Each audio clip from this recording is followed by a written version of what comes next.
Hi, this is Jen, and thanks for joining me for days 3 and 4 of my Crafty Organization challenge. I hope you'll join me on this challenge. I am using the hashtag CraftyOrgChallenge on Instagram, and my Instagram is Jenlee Schoolcraft.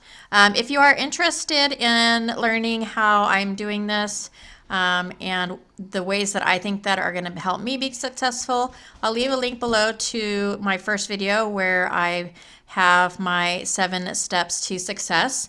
Other than that, there will be a D-Stash giveaway. I will have information about that at the end of the video.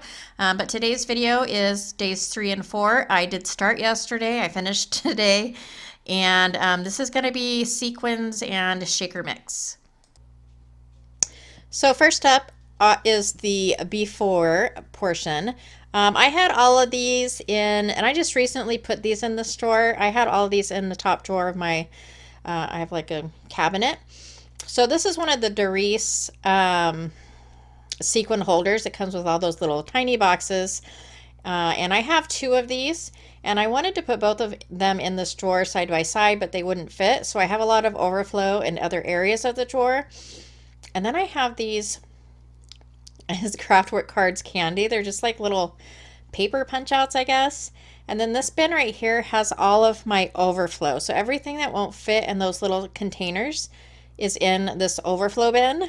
And I want to compact all of this and make it all in one place. So I have some shaker mixes as well. And I store those somewhere else, and so I want to get it all in one area. So I bought several of these iDesign. They're like vanity containers, I guess. These are on Amazon for $18. I would say not to buy them from Amazon though, because I got this for $9.99 from my local grocery store, which is Fry's, which is Kroger, I believe. So I would check elsewhere if you want to purchase these other than Amazon, because they're way overpriced on Amazon. These are perfect because they fit the little sequin containers 3 across very well. So here are just some pictures of all of the mess. And these are my shaker mixes. I had them separately on a key ring, and I had them hanging on my Michaels cart. And so I've managed to get everything in one place, and I have cleaned out a ton. So here's my empty drawer. I haven't done anything with it yet. And then here are the little packets that I use to store my overflow sequins. So I got this pack. It's about $100, 100 pieces, and it was like 3 something. And that white part, you can write on it. And so what I did was, anything that wouldn't fit from my overflow bin into one of these little plastic baggies, I put in my D-Stash. And so these are all the containers I ended up getting rid of. So 3 containers that were not matching. Not that that matters to me, but it's nice to have like a cohesive look sometimes. And so I was thinking though that Doris container that the sequins were in would be perfect for the little ink cubes, the little 1x1 or whatever size they are, the mini ink cubes. I think I might see if those fit. I don't know if I'm going to do that or not for storage, but that might be an idea. So this is the after. This is right behind my desk, so I work directly on the other side. And so this is super convenient.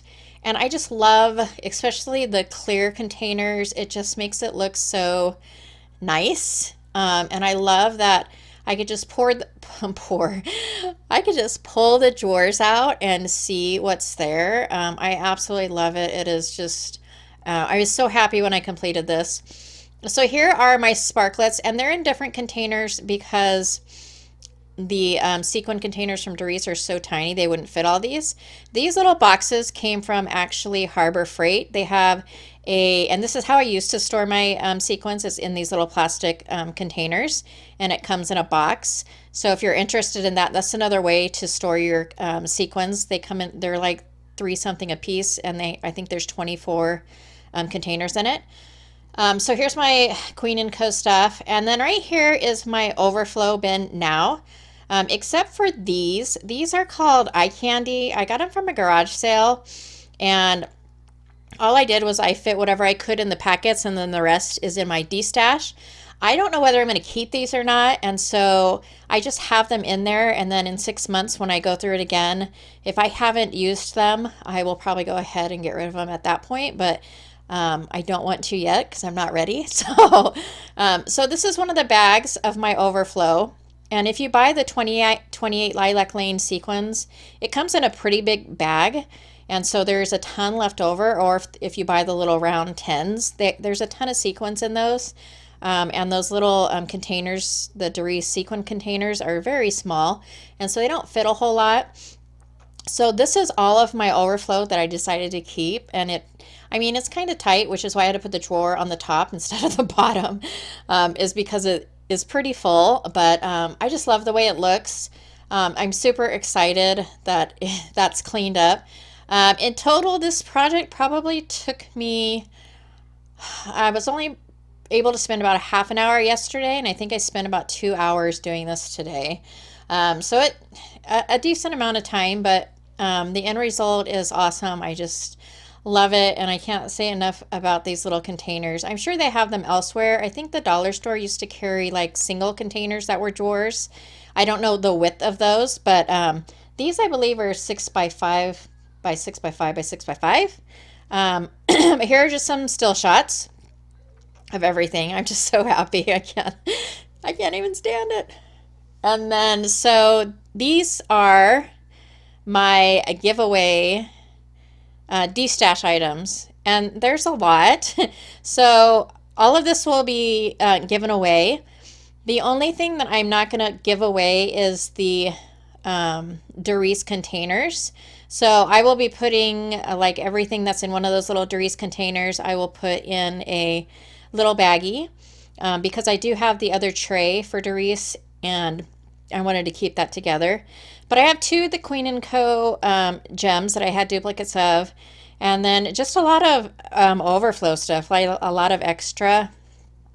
I don't make that many shaker cards, so I don't see myself using up all my stuff. And then again, like I was thinking about it, and I'm like, really? I mean, they're sequins. It's not like $100 item, and I mean, usually on sale, the 28 Lilac Lane sequins are a couple of bucks.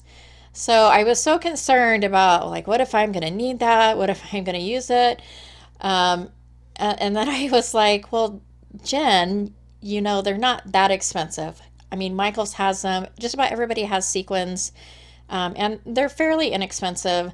And so I just kind of put my mind at rest that, it might be somewhat inconvenient to have to go buy, something if something runs out. But at the same time, like, they're sequins. So not to make light of a couple dollars, because a couple dollars is a couple dollars. But yeah, it just kind of thinking that way allowed me to go ahead and get rid of stuff that I didn't need. So the giveaway for days 3 and 4 is the sequins, but if you go back and watch my previous 2 videos for days 1 and 2, you'll see the giveaway for those. And regardless of if you've only entered for one day, or excuse me, or if you've only entered on Instagram, or you've only entered on, by submitting the form, if you are the winner, you're going to win all of the days 1 through 7 for this week. So basically week 1, days 1 through 7, you'll win all of the all the D-stash items for that week. When I do my day 7 video, I will show all of the items again. But if you want, you can watch my previous 2 videos showing days 1 and 2 and what the giveaways are for that. To be entered into the giveaway, follow me on YouTube, comment below. Follow me on Instagram at Jenlee Schoolcraft. And full details of the giveaway and your giveaway entry for YouTube only is in the Google Doc linked below. I know that's a little bit inconvenient. So, I mean, if you don't want to leave a comment on the video, but you want to be entered in the giveaway, that's fine. You don't have to leave a comment. However, I always enjoy reading the comments, and I try and respond to all of them that I can. So, don't be deterred from leaving a comment. But the reason I'm doing the Google Doc entry is because I've done lots of giveaways on my channel, and out of all of them, I've only been able to contact 3 and give away 3 giveaway prizes. And when I do a giveaway, I announce the winner on my channel. I make a video for it. But if somebody is just kind of hopping along and they're not really, I don't know, they're just commenting, but they're not subscribed and they don't regularly follow me, they're not going to know that they won, because there's no way for me to know your email address when you're just commenting on a YouTube video. So that's the reason I did the Google Doc. It just asks your name and your email address. I will not use that for anything other than to contact you if you're the winner. And I think that's it. I'm sure I'm forgetting something, but if you're following every day, or even, maybe a video a week, you'll kind of know what how it works. And lastly, I hope you will kind of join along on this challenge. Even if you can't do something every day, whatever bit you can do is awesome. So, if you want to use the hashtag on Instagram or on a blog or somewhere else, showing, what you do for your crafty organization, I think that would be awesome. I guess that's it. I hope you enjoyed this video. If you did like it or find it informative, please go ahead and give me a thumbs up. And I will hopefully catch you for day 5 tomorrow. Tomorrow I'm doing stencils, so I think I found a good solution. I hope I did, because I'm tired of organizing my stencils. So stay tuned for that. This information will also be on Instagram, and you can place your entry there as well. So that's it for me, and thank you so much for watching, and I'll catch you next time.